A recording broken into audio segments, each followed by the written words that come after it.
Shalom saudara, hari ini kita lanjutkan topik kita kepada Ester 2 dengan topik Ratu Persia baru yaitu Ester. Setelah Ester 1 bahwa Ratu Wasti digulingkan, ini adalah lanjutannya. Mari kita baca firman Tuhan terlebih dahulu. Ester 2 ayat 1-4. Sesudah peristiwa-peristiwa ini, setelah kepanasan muka Raja Ahasiweros surut, terkenanglah Baginda kepada Wasti dan yang dilakukannya dan kepada apa yang diputuskan atasnya. Maka sembah para biduanda raja yang bertugas pada Baginda, hendaklah orang mencari bagi raja gadis-gadis, yaitu anak-anak dara yang elok rupanya.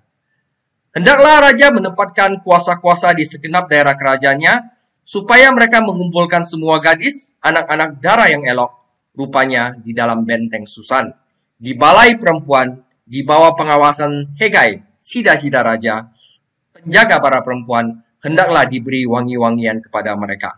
Dan gadis yang terbaik pada pemandangan raja, baiklah dia menjadi ratu ganti Wasti. Hal ini dipandang baik oleh raja dan dilakukannya demikian. Saudara, pada Ester 2 ayat 1, Baginda itu rindu kepada Wasti, saudara. Oke? Raja rindu kepada Wasti. Hampir 4 tahun telah berlalu sejak Wasti digulingkan. Selama waktu itu, Ahasiweros menjalankan kampanyenya yang bernasib buruk di Yunani dan pulang dengan penghinaan daripada mendapatkan kehormatan. Ketika dia memikirkan tindakan gegabahnya karena kesombongan terhadap istrinya, kasih sayangnya kepada Wasti muncul kembali. Dan meskipun dia memiliki harem yang penuh dengan selir, dia merindukan ratunya. Saudara, ada perbedaan antara cinta dan seks. Kegembiraan yang lewat saat ini tidak dapat sama dengan cinta dari hubungan seumur hidup. Para penasihat raja khawatir bahwa Wasti akan dikembalikan ke kerajaan. Karena jika Wasti mendapatkan kembali tatanya, nyawa mereka sendiri akan dalam bahaya. Lagi pula karena mereka lah yang menyuruh raja untuk menyingkirkannya. Tapi sebenarnya lebih banyak yang terlibat daripada nyawa para penasihat raja, yaitu untuk kelangsungan hidup bangsa Yahudi juga dipertaruhkan. Ratu Wasti pasti tidak akan menjadi perantara atas nama orang Yahudi. Dia mungkin akan bekerja sama dengan Haman. Jadi saudara, akhirnya raja mengumpulkan harem baru. Mengetahui nafsu seks raja yang sangat kuat, para penasehat menyarankan agar dia mengumpulkan harem baru yang terdiri dari gadis-gadis muda, paling cantik di kekaisaran. Ini bukanlah kontes kecantikan di mana para pemenang akan diberi hadiah dengan memiliki kesempatan untuk naik tahta. Jadi para wanita muda ini wajib patuh walaupun bertentangan dengan keinginan mereka untuk dijadikan bagian dari harem kerajaan. Setiap malam, raja memiliki pasangan baru dan keesokan paginya dia bergabung dengan selir lainnya. Orang yang paling menyenangkan raja akan menjadi ratu barunya.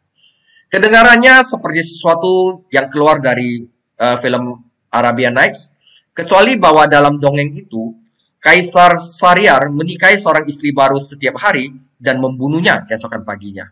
Jadi dengan cara itu dia bisa yakin bahwa selir itu tidak akan setia kepadanya. Oke? Nah, jadi raja karena penasihat-penasihatnya tahu dia rindu kepada Wasti, dikasih ide mengumpulkan harem baru, dan yang paling menyenangkan raja akan dinobatkan menjadi ratu. Oke? Nah, saudara, kita bisa membayangkan berapa banyak gadis cantik yang bersembunyi ketika perwira raja muncul untuk menculik mereka. Ayah ibu yang patah hati pasti berbohong kepada petugas dan menyangkal bahwa mereka memiliki anak perempuan yang masih perawan. Mungkin beberapa gadis menikah dengan pria yang tersedia daripada menghabiskan hidup tanpa harapan dengan mengurung diri di harem raja. Begitu mereka bersama raja, mereka menjadi miliknya dan tidak bisa menikah. Jika raja mengabaikan mereka, mereka ditakdirkan untuk hidup kesepian, dikurung di harem kerajaan. Kehormatan? Mungkin. Kebahagiaan? Tidak, saudara. Amsal 21 ayat 1, hati raja bagai batang air di dalam tangan Tuhan, dialirkannya kemana ia ingini. Saudara, ini tidak berarti bahwa Tuhan memaksa Ahasiweros untuk menerima rencana tersebut, atau bahwa Tuhan menyetujui harem raja atau pelecehan sensual terhadap wanita.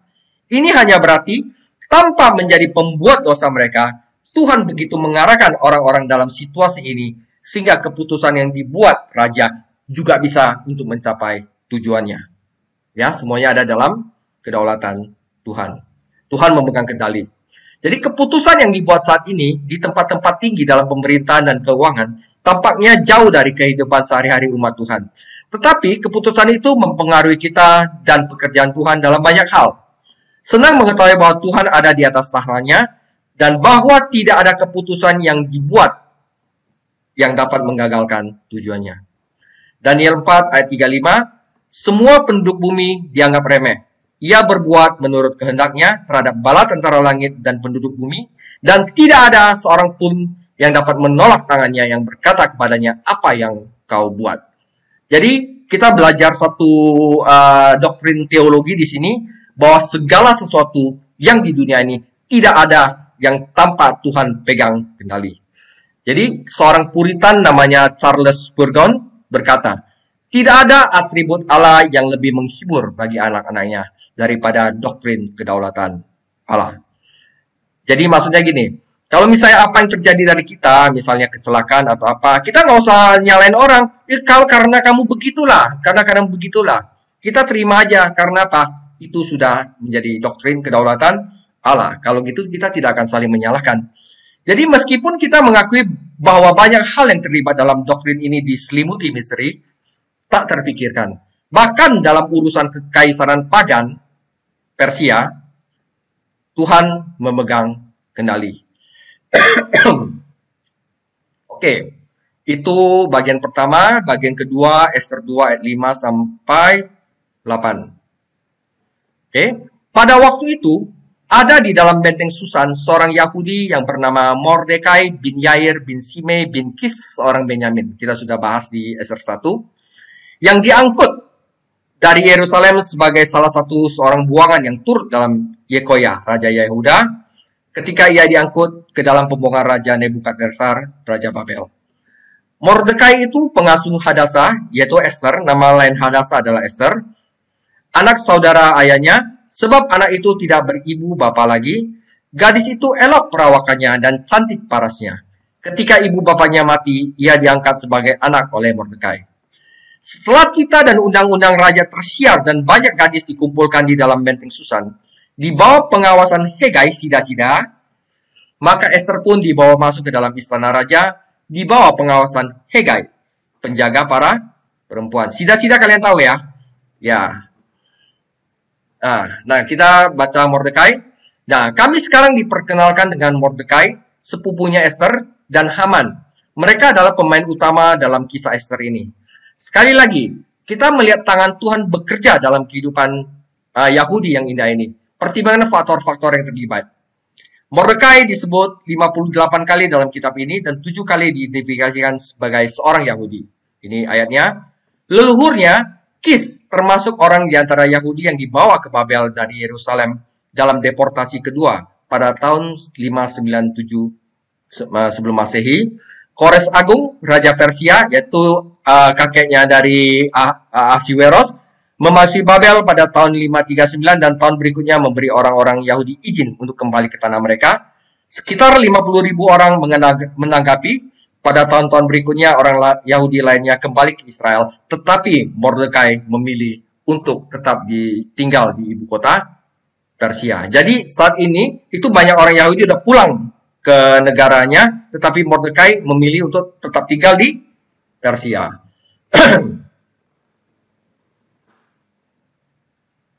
Oke, sekarang dari Mordekai ke Ester. Sementara orang-orang Babel membuat hidup sulit bagi orang Yahudi, orang-orang Persia itu cara penanganannya itu lebih lunak terhadap orang asing. Dan banyak orang Yahudi makmur di tanah buangan mereka. Mordekai akhirnya memegang posisi resmi di pemerintahan dan duduk di gerbang raja. Ya, Mordekai akhirnya duduk di gerbang. Kemungkinan dia diberi posisi ini setelah penobatan Ester karena dia harus berjalan bolak-balik di depan rumah para wanita untuk mengetahui bagaimana keadaan putri angkatnya jika dia seorang perwira raja. Ia akan memiliki akses ke informasi dalam. Ester adalah sepupu Mordekai. Nama Persia Ester berarti bintang. Nama Ibraninya Hadasa berarti mitron. Sangat menarik bahwa pohon mitron memiliki bunga yang terlihat seperti bintang. seorang wanita cantik, dia adalah salah satu dari mereka yang dibawa ke harem raja. Salah satu elemen kunci dalam cerita ini adalah fakta bahwa orang-orang di Susan tidak tahu bahwa Mordekai dan Esther adalah orang Yahudi. Ini ingat ya saudara ya, orang-orang mereka tidak tahu bahwa Esther dan Mordekai adalah orang Yahudi. Masalah kewarganegaraan, fakta ini memberikan kita beberapa masalah. Untuk satu hal, jika Mordekai dan Esther menyerahkan diri sebagai orang Persia, mereka pasti tidak akan mematuhi hukum Musa. Seandainya mereka mengikuti bahkan hukum makanan yang halal, Yahudi mereka akan cepat ditemukan. Jadi kalau mereka bilang mereka bukan orang Yahudi, bilang dia orang Persia, mereka tidak akan patuh kepada hukum Musa, karena mereka makan sembarangan. Tetapi kalau mereka mengikuti, orang-orang pasti akan cepat menemukan, wah, ini orang kok nggak makan makanan yang najis. Oh, jangan-jangan mereka orang Yahudi. Jadi seandainya Esther mempraktekkan iman Yahudinya selama tahun persiapannya, atau selama 4 tahun dia menjadi ratu, penyamaran itu akan terungkap. Jadi ingat ya, mereka menyembunyikan identitas kewarganegaranya. Jadi saudara, siapapun memiliki hak untuk menyembunyikan kewarganegaraan sejatinya, dan ini bukan dosa. Selama tidak ada yang meminta mereka, Mordekai dan Esther memiliki hak untuk menyembunyikan asal rasial mereka.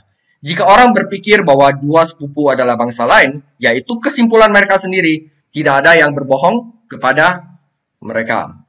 Ini penting saudara nih, masalah kewarganegaraan. Nah, sekarang Esther, Mordekai, dan hukum Musa. Meskipun hukum Musa bersifat sementara dan itu akan diakhiri dengan kematian Kristus di salib, hukum itu masih berlaku di Perjanjian Lama, dan orang-orang Yahudi diwajibkan untuk mematuhinya. Daniel dan teman-temannya berhati-hati untuk mematuhi hukum sementara mereka tinggal di Babel, dan Tuhan memberkati mereka karena kesetiaan mereka. Daniel 1. Mengapa dia mengabaikan ketidaksetiaan Mordekai dan Esther dan masih menggunakannya untuk mencapai tujuannya? Ya, tetapi bahkan lebih serius daripada gaya hidup mereka adalah masalah seorang Yahudi dalam harem dan akhirnya menikahi seorang pagan. Jadi Mordekai dan Esther bukan saja tidak mematuhi hukum Musa, tetapi mereka juga menikahi seorang pagan yang dilarang oleh hukum Musa.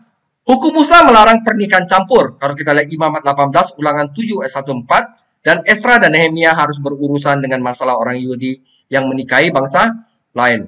Namun, mengapa Tuhan mengizinkan seorang gadis Yahudi murni untuk menjadi istri raja pagan Persia yang penuh nafsu, seorang penyembah berhala? Nah, saudara, kalian harus tahu bahwa nama Tuhan tidak ada di kitab Esther. Mengapa? Ketika Anda mempertimbangkan keadaan spiritualitas bangsa Yahudi pada waktu itu, ketidakpatuhan sisa-sisa Yahudi di Kekaisaran Persia, dan gaya hidup Mordekai dan Esther yang tidak biasa, apakah heran bahwa nama Tuhan tidak ada di buku ini? Apakah Anda ingin mengidentifikasi nama kudus Tuhan dengan orang-orang seperti ini? Saudara, itu sebabnya nama Tuhan tidak ada di kitab Esther. Tapi walaupun mereka tidak mematuhi, Tuhan masih menggunakan mereka untuk mencapai tujuannya. Nah, ini penting sekali ya. Nah, kita lanjutkan ke Esther 2 ayat 9-12. Maka gadis itu, yaitu Esther, sangat baik dalam pemandangannya dan menimbulkan kasih sayangnya. Sehingga sida-sida ini, Hegai, segera memberikan wangi-wangiannya dan pelabur kepadanya. Dan juga 7 orang dayang-dayang yang terpilih dari isi istana raja. Kemudian memindahkan dia dengan dayang-dayangnya ke bagian yang terbaik di dalam balai perempuan. Ini pun pemeliharaan Tuhan, saudara. Esther tidak memberitahukan kebangsaan dan asal-usulnya karena dilarang oleh Mordekai. Tiap-tiap hari berjalanlah Mordekai di depan pelataran balai perempuan itu untuk mengetahui bagaimana keadaan Esther dan apa yang berlaku atasnya. Tiap-tiap kali seorang gadis mendapat giliran untuk masuk menghadap Raja Ahasuerus, dan sebelumnya ia dirawat menurut peraturan bagi para perempuan selama 12 bulan. Setahun mereka harus diwangi-wangin dulu sebelum ketemu raja. Sebab seluruh waktu itu digunakan untuk pemakaian wangi-wangian, 6 bulan untuk memakai minyak mur, dan 6 bulan lagi untuk memakai minyak kasai, serta lain-lain wangi-wangian perempuan. Saudara, bantuan Hegai. Sama seperti Yusuf menemukan bantuan di Mesir, Kejadian 39 ayat 21, dan Daniel di Babel, Daniel 1 ayat 9, jadi Esther menemukan bantuan di Persia. Tuhan sangat hebat, sehingga dia bisa bekerja bahkan dalam hati dan pikiran penjaga harem. Sida-sida, saudara. Hegai adalah seorang bangsa lain. Tugasnya adalah untuk memberikan kesenangan bagi raja, dan dia tidak tahu Tuhan Israel yang sebenarnya. Namun demikian, ia memainkan peran penting dalam rencana bahwa Tuhan sedang bekerja untuk umatnya. Bahkan hari ini, Tuhan bekerja di tempat-tempat di mana Anda dan saya mungkin kita berpikir dia tidak ada. Hegai memiliki perawatan kecantikan selama setahun untuk mempersiapkan setiap wanita untuk raja. Ini termasuk diet yang ditentukan, penerapan parfum, kosmetik khusus, dan mungkin kursus tentang etika kerajaan. Mereka dilatih untuk melakukan satu hal, yaitu untuk memuaskan keinginan raja. Orang yang paling menyenangkan raja akan menjadi istrinya. Karena penyediaan Tuhan, pemeliharaan Tuhan, Hegai memberikan perlakuan khusus dan tempat terbaik di rumahnya. Oke. Seandainya Esther tidak dilahirkan dalam ras Yahudi, dia tidak akan pernah bisa menyelamatkan bangsa dari pembantaian. Tampaknya penyembunyian Esther dan Mordekai tentang kewarganegaraan Yahudi, mereka diarahkan oleh Tuhan, karena Tuhan memiliki pekerjaan khusus bagi mereka untuk dicapai. Ada banyak anti-Yahudi di dunia pagan, dan motif Mordekai mungkin adalah keselamatan pribadi mereka sendiri. Jadi mereka sebenarnya tujuan mereka untuk menutupi kewarganegaranya adalah keselamatan pribadi mereka. Tetapi Tuhan memiliki sesuatu yang lebih besar dalam pikirannya. Mordekai dan Esther ingin hidup dalam damai, tetapi Tuhan menggunakannya untuk menjaga orang-orang Yahudi untuk tetap hidup. Nah, kita harus mengerti ini. Kita lanjutkan Esther 2, 13 sampai 18. Lalu gadis itu masuk menghadap raja, yaitu Esther, dan segala apa yang dimintanya harus diberikan kepadanya untuk dibawa masuk dari balai perempuan ke dalam istana raja. Pada waktu petang ia masuk dan waktu pagi ia kembali, tetapi sekali ini ke dalam balai perempuan yang kedua di bawah pengawasan Saagas, sida-sida raja, penjaga para kundik. Ia tidak diperkenankan masuk lagi menghadap raja, kecuali jika raja berkenan kepadanya dan ia dipanggil dengan disebutkan namanya. Ketika Esther anak Abihail, yakni saudara ayah Mordekai yang mengangkat Esther sebagai anak, mendapat giliran untuk masuk menghadap raja, maka ia tidak menghendaki sesuatu apapun selain daripada yang dianjurkan oleh Hegai. Hegai itu udah ngajarin Esther, sida-sida raja, penjaga para perempuan. Maka Esther dapat menimbulkan kasih sayang pada semua orang yang melihat dia. Demikianlah Esther dibawa masuk menghadap Raja Ahasiweros ke dalam istananya pada bulan yang ke-10, yakni bulan Tebet, pada tahun yang ke-7 dalam pemerintahan Baginda. Maka Esther dikasihi oleh Baginda lebih dari semua perempuan lain, dan ia beroleh kasih sayang dan kasih Baginda lebih dari semua anak darah lain, sehingga Baginda mengenakan mahkota kerajaan ke atas kepalanya dan mengangkat dia menjadi ratu ganti Wasti. Kemudian diadakanlah oleh Baginda suatu perjamuan bagi semua pembesar dan pegawainya, yakni perjamuan karena Esther, dan Baginda menitahkan kebebasan pajak bagi daerah-daerah, serta mengaruniakan anugerah sebagaimana layak bagi raja. Oke, kita bahas ini. Pertama, Esther mendapatkan kasih sayang raja. Saudara, setiap malam seorang gadis baru dibawa ke raja dan dini pagi hari dia dikirim ke rumah para Israel. Tidak pernah lagi bersama raja kecuali raja mengingatnya dan memanggilnya. Sensualitas yang tak terkendali pada akhirnya akan membuat Ahasiweros begitu bosan, sehingga dia mungkin tidak dapat membedakan satu gadis daripada yang lain. Dan ini bukan cinta, saudara. Esther telah memenangkan hati semua orang melihatnya, dan ketika raja melihatnya, dia menanggapinya dengan antusias yang lebih dari wanita lainnya. Dia bilang, akhirnya dia menemukan seorang untuk menggantikan Wasti. Ungkapan Esther beroleh kasih sayang tidak boleh diartikan bahwa Ahasiweros tiba-tiba jatuh cinta pada Esther dengan kasih sayang murni dan setia. Terjemahan yang terbaik adalah, sekarang raja tertarik pada Esther lebih dari wanita lain manapun. Ayat 17. Tanggapan ini pun datang dari Tuhan yang menginginkan Esther di kerajaan di mana dia bisa menjadi perantara bagi bangsanya. Perjamuan atas penobatan Ester. Saudara, perlu dicatat bahwa Ester menyerahkan dirinya ke tangan Hegai dan melakukan apa yang diperintahkan kepadanya. Hegai tahu apa yang disukai raja, dan karena berpihak pada Ester, dia menyesuaikan Ester dengan kesukaan raja. Karena dia memiliki kecantikan yang luar biasa dalam bentuk dan fitur Ester 2 ayat 7, Ester tidak membutuhkan ekstra yang dibutuhkan wanita lain. Jadi raja secara pribadi menobatkan Ester dan menamainya sebagai ratu kekaisaran yang baru. Kemudian dia memanggil para pejabatnya untuk mengadakan pesta besar. Ini adalah perjamuan keempat dalam buku Ester. Tetapi kemurahan hati raja bahkan menyentuh rakyat jelata. Karena dia mengumumkan hari libur nasional di seluruh wilayah kerajaannya dan membagikan hadiah kepada rakyat. Liburan ini mungkin mirip dengan tahun Yobel dalam bahasa Ibrani. Kemungkinan pajak dibatalkan, budak dibebaskan, dan pekerja diberi cuti dari pekerjaan mereka. Ahasiweros ingin semua orang merasa senang dengan ratu barunya Ester. Ini pun campur tangan Tuhan, saudara. Ratu Persia baru, Ester. Kita lanjutkan ke bagian terakhir, Ester 2 ayat 19 sampai 21. Selama anak-anak Dara dikumpulkan untuk kedua kalinya, Mordekai duduk di pintu gerbang istana raja. Adapun Ester tidak memberitahukan asal-usul dan kebangsaannya seperti diperintahkannya oleh Mordekai, sebab Ester tetap berbuat menurut perkataan Mordekai seperti pada waktu ia masih dalam asuhannya. Pada waktu itu, ketika Mordekai duduk di pintu gerbang istana raja, sakit hatilah Bigtan dan Teres, dua orang sida-sida raja yang termasuk golongan penjaga pintu. Maka berikhtiarlah mereka untuk membunuh Raja Ahasiweros.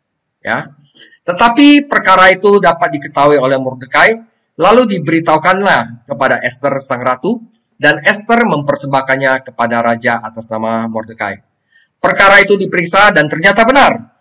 Maka kedua orang itu disulahkan pada tiang, dan peristiwa itu dituliskan di dalam kitab sejarah di hadapan raja. Saudara, Mordekai ada di depan gerbang raja. Nanti saya jelaskan ini apa artinya. Ya, pertama, pengumpulan para dara kedua yang disebutkan dalam ayat 19, selama anak-anak dikumpul untuk kedua kalinya. Jadi raja itu tetap cari harem walaupun sudah menobatkan Ester menjadi ratu. Mungkin berarti bahwa para perwira raja terus mengumpulkan gadis-gadis cantik untuk haremnya, karena Ahasiweros tidak mungkin menjadi seorang monogami dan menghabiskan sisa hidupnya dengan Ester sendirian. Mereka yang berpendapat bahwa seluruh acara ini adalah kontes kecantikan, melihat pertemuan kedua ini sebagai perpisahan dengan Dara yang tidak bisa pernah melihat raja. Dengan atau tanpa seorang ratu, seorang pria seperti Ahasiweros tidak akan melepaskan kelompok gadis cantik dari istananya. Tetapi yang paling penting, dalam ayat 19 kita sekarang melihat Mordekai dalam posisi terhormat dan berwibawa, duduk di depan gerbang raja.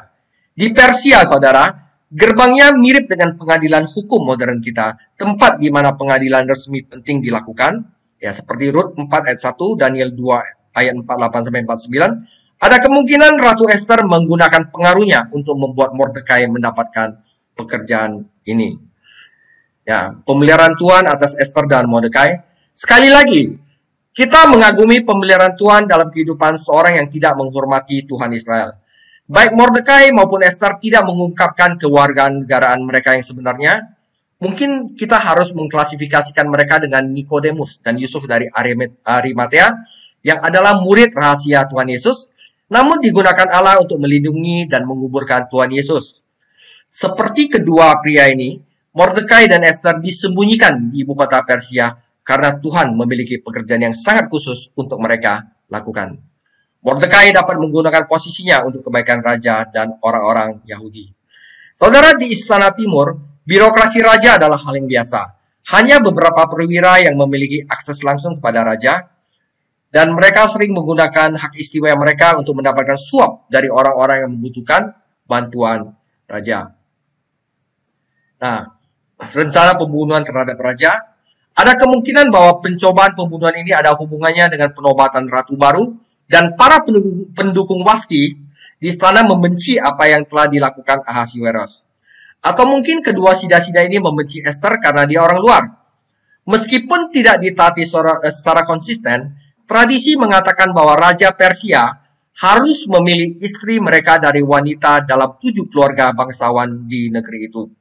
Para konspirator ini mungkin adalah kaum yang berpegang teguh terhadap tradisi yang tidak menginginkan rakyat jelata naik tahta. Apalagi seorang Yahudi, saudara. Ya, jadi Ahasiweros menikmati otoritas, kekayaan, dan kesenangan yang hampir tidak terbatas. Ia terisolasi dari masalah kehidupan sehari-hari, tetapi ini tidak menjamin keselamatan pribadinya. Masih mungkin bagi orang-orang untuk bersekongkol melawan raja dan mengancam hidupnya. Faktanya, 14 tahun kemudian Ahasiweros dibunuh, saudara. Ya, nah saat itu Mordekai yang dapat kerja di penjaga pintu gerbang raja mendengar rencana pembunuhan terhadap raja oleh 2 sida-sida ini. Oke. Esther memberitahu raja tentang rencana ini. Tuhan dalam pemeliharaannya memungkinkan Mordekai untuk mendengar tentang plot dan memberitahu Ratu Esther. Ketika Esther memberitahu raja, dia memuji Mordekai karena mengungkap konspirasi dan ini berarti namanya ditulis dalam catatan resmi. Nah, fakta ini saudara memainkan peranan penting dalam drama 4 tahun kemudian. Frasa disulap pada tiang berarti mungkin orang-orang yang mau menggulingkan raja itu hukumannya ditusuk di tiang, saudara. Salah satu bentuk hukuman mati yang biasa digunakan oleh orang Persia yang dikenal karena kekejaman hukumannya terhadap para tahanan. Bentuk hukuman mati yang biasa di kalangan orang Yahudi adalah rajam, tetapi jika mereka benar-benar ingin mempermalukan korban, mereka akan menggantung mayat di pohon sampai matahari berbenam. Ulangan 21 ayat 22 sampai 23. Saudara, ini kita belajar satu hal, benih yang ditabur tidak dapat langsung dipanen. Mordekai yang berjasa untuk memberitahukan pembunuhan itu tidak menerima pengakuan maupun penghargaan karena menyelamatkan nyawa raja. Saudara, sebenarnya itu tidak penting. Tuhan memastikan bahwa fakta dicatat secara permanen dan dia akan memanfaatkannya dengan baik pada waktu yang tepat. Perbuatan baik kita adalah seperti benih yang ditanam dengan iman dan buahnya tidak selalu langsung muncul. Jadi Amsal 13 ayat 21, orang berdosa dikejar oleh malapetaka, tetapi ia yang membalas orang benar dengan kebahagiaan. Ya, contohnya saudara, Yusuf berteman dengan sesama narapidana dan orang itu sama sekali melupakan kebaikannya selama 2 tahun, saudara. Tetapi waktu Tuhan selalu sempurna dan dia memastikan bahwa tidak ada perbuatan baik yang terbuang percuma. Namun, plot yang berhasil diungkapkan Mordekai tidak seberapa dibanding rencana plot yang akan dia ungkapkan 4 tahun kemudian direncanakan yang dilakukan oleh Haman, musuh orang Yahudi, saudara. Oke, jadi demikianlah dari Esther 2, ceritanya bahwa raja membuat harem baru dan Esther masuk. Ternyata Esther karena pemeliharaan Tuhan disukai oleh Hegai, si raja, membuat Esther masuk ke dalam kerajaan. Mordekai mendapatkan pekerjaan yang bagus dan ini semua ada dalam kendali Tuhan untuk menyelamatkan umatnya dari pembantaian. Ya, demikian kisah dari Esther 2. Tuhan Yesus memberkati.